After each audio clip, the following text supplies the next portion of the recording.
nous aimerions que la Russie prenne la place qui lui revient dans mon pays. Ce sont les propos du Premier ministre burkinabé. On va également parler de la Côte d'Ivoire et analyser les propos de Charles Blé Goudé qui dit Gbagbo m'a annoncé que mon retour au pays va créer beaucoup d'adversité.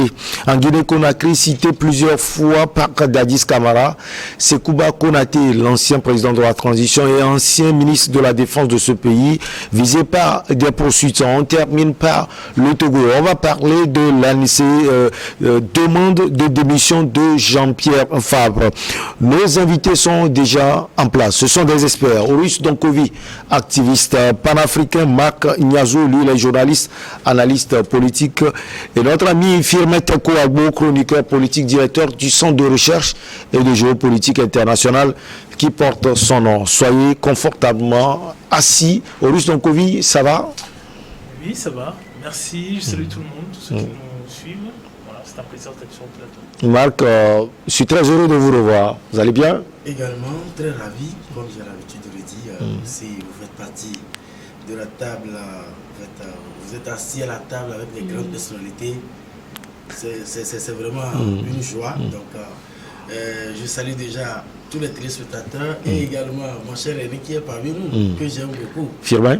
Sans doute. On va le saluer. Firmin, vous allez bien? Marc vous aime beaucoup. Oui, cette soirée. Merci, je l'admire. Je l'admire pour la qualité de ces débats, de ces interventions. Donc, qu'avons-nous qui nous viennent de Dieu, en fait.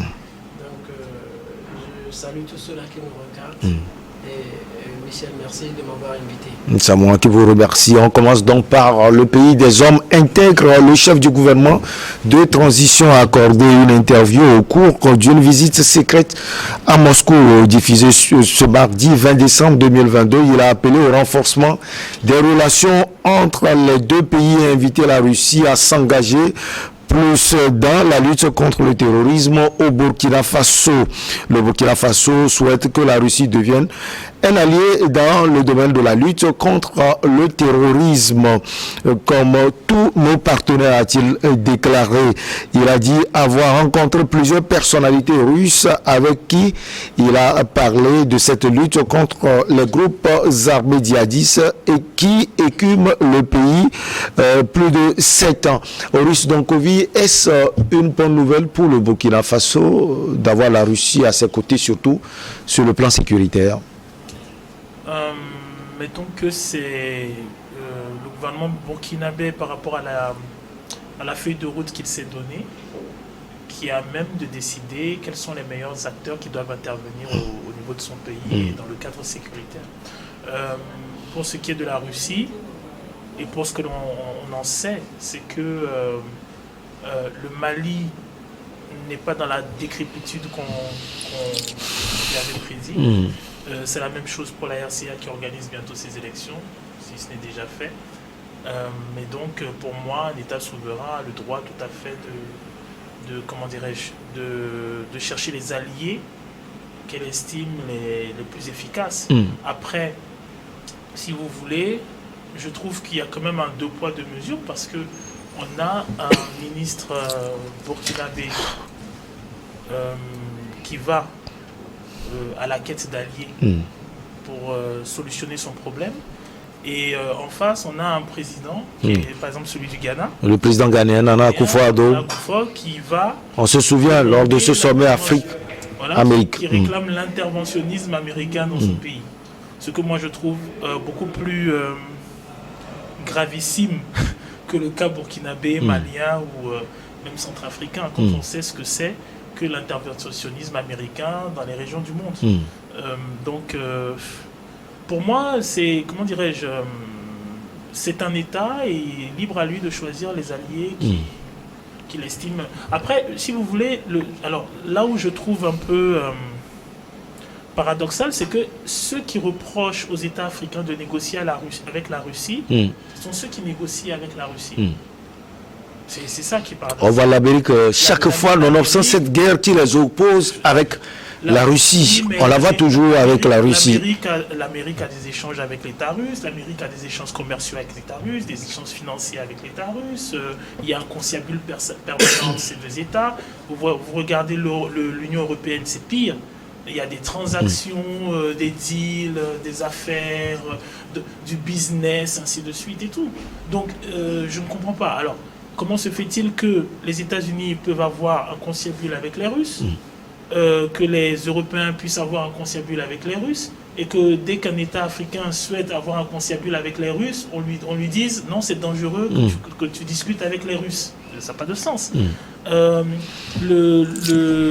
dirais-je, actuellement, dans l'ordre actuel des choses, disons, dans ce qui se passe actuellement, ben, tout le monde est en conciliabule avec les Russes. Il n'y a personne qui a coupé de façon drastique radicalement avec les Russes. Personne.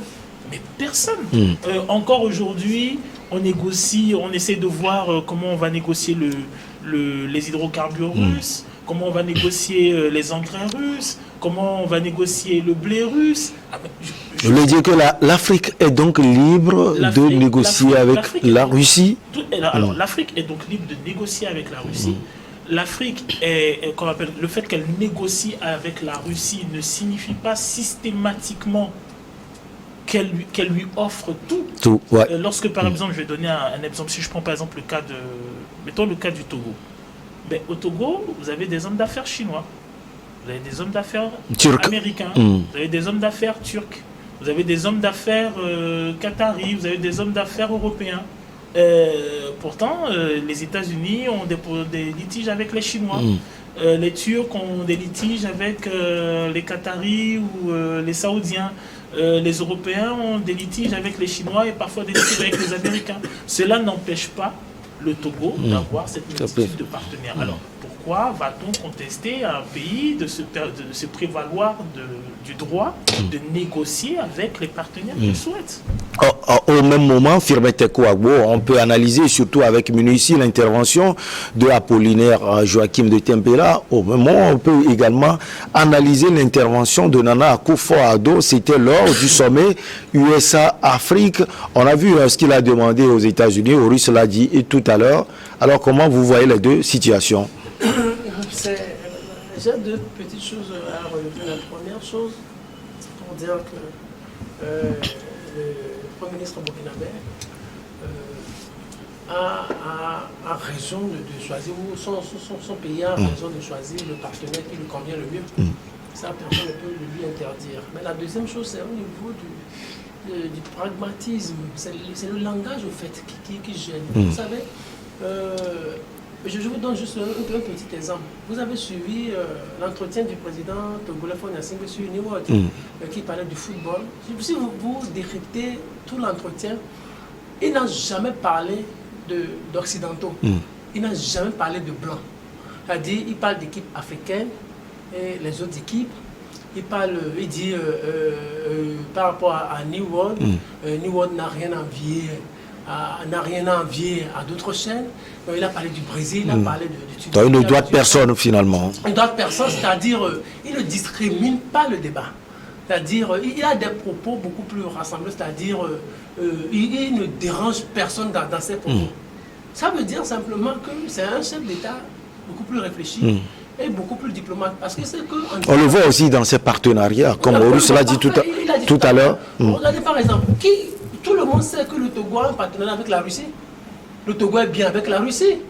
Le Togo est bien, on a vu entre-temps le ministre des Affaires étrangères du Togo et s'était rendu en Russie entre-temps. Donc le Togo a un partenariat bien avec la Russie. Le Togo lutte contre le terrorisme. Alors qu'est-ce qui fait la différence selon vous par rapport à l'intervention d'Apollinaire Joachim de Tempela? Ce qui fait la différence, c'est qu'ils n'ont pas les meilleurs mots, ils n'ont pas le langage approprié, ils n'ont pas la méthode appropriée. Et ce n'est pas par rapport aux réalités aussi, 40% du territoire burkinabé est occupé par les terroristes. Mais est-ce que c'est ça, en le disant ainsi, est-ce que les Russes ont la baguette magique. Oui, c'est cette baguette magique pour pouvoir combattre ou les aider à combattre suffisamment le terrorisme.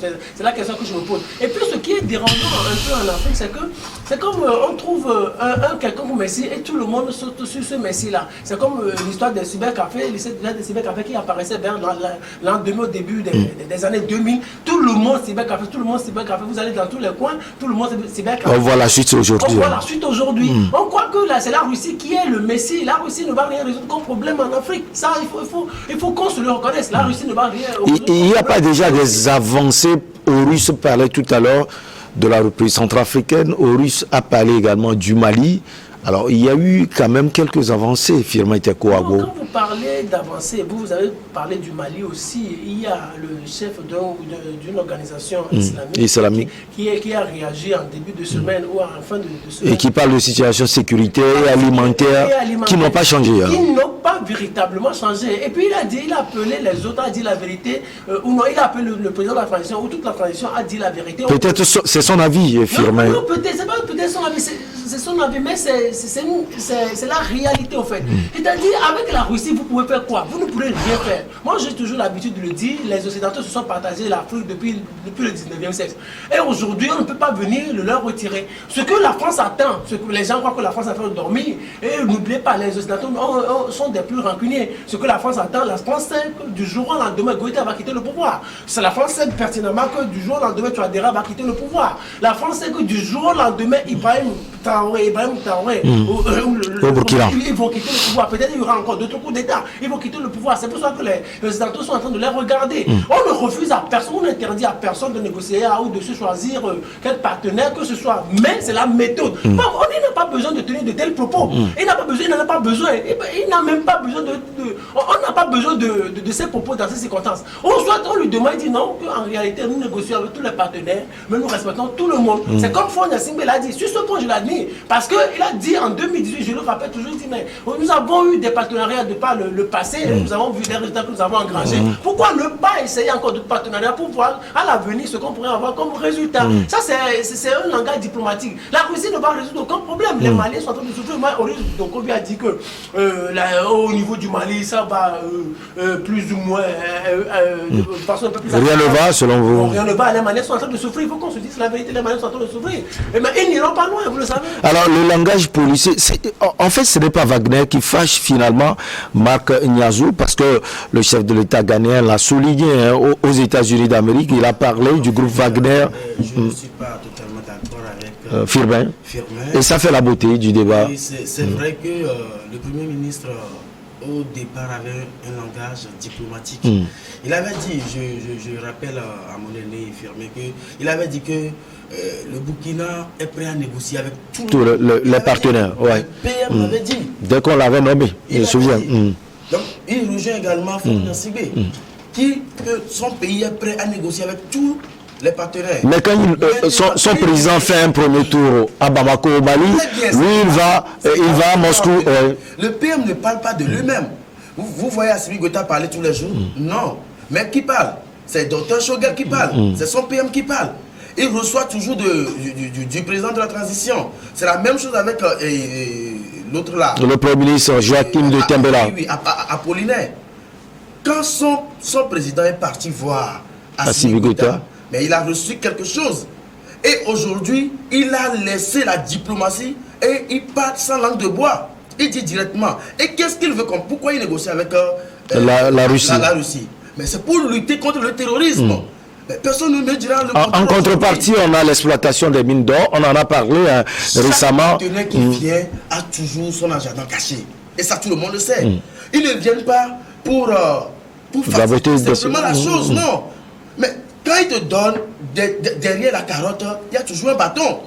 Peu importe. Maintenant, ce que moi je voulais souligner, c'est que le Burkina Faso est libre. Ça, tout le monde le reconnaît. Et Firmin aussi l'a reconnu. Oui, il est libre. De choisir ses partenaires. De choisir ses partenaires.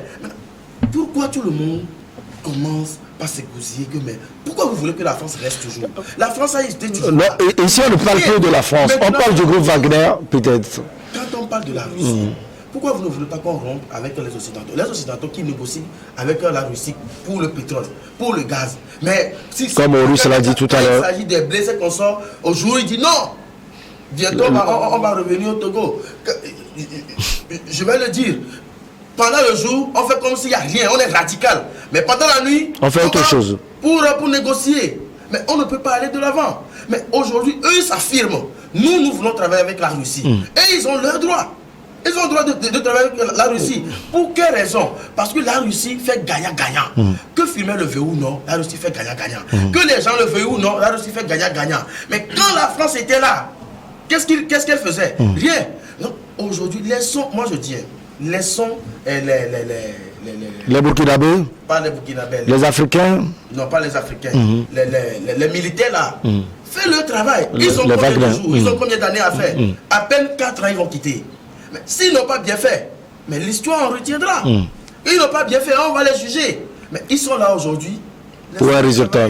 Alors, Horus Donkovi, le premier ministre Apollinaire Joachim de Tembela, a précisé qu'il regrette que les relations entre les deux pays, parlant du Burkina Faso et de la Russie, se sont détériorées après la chute de l'Union soviétique, mais aussi le changement de régime au Burkina Faso en référence à l'assassinat, c'était en octobre 1987 de Thomas Sankara. Ça, on le sait, c'est un sankariste comme Ibrahim Traoré. Oui, bon, après, je pense qu'au niveau du Burkina, tout le monde connaît la ligne directrice du ministre. Donc, il va de soi que si ce monsieur devient Premier ministre, il ne va pas lier, comment dirais-je, son identité, comment dirais-je, ses convictions. Voilà, ses convictions. Il ne niera pas ses convictions. Il est sankariste, il est de gauche. Et effectivement, oui, comme un certain nombre d'États à l'époque, que ce soit le Mali, que ce soit bien d'autres pays, il va avoir un penchant pour l'Union soviétique, en tout cas pour les possibilités que la Russie offre. Ceci étant dit, pour revenir au problème des conflits, alors la situation de l'Afrique, c'est quoi? C'est un continent où vous avez eu... Vous parlez de la situation de l'Afrique. On est intéressé par cela. On va marquer une petite pause, si vous le permettez. Horus Donkovi, on revient pour la suite.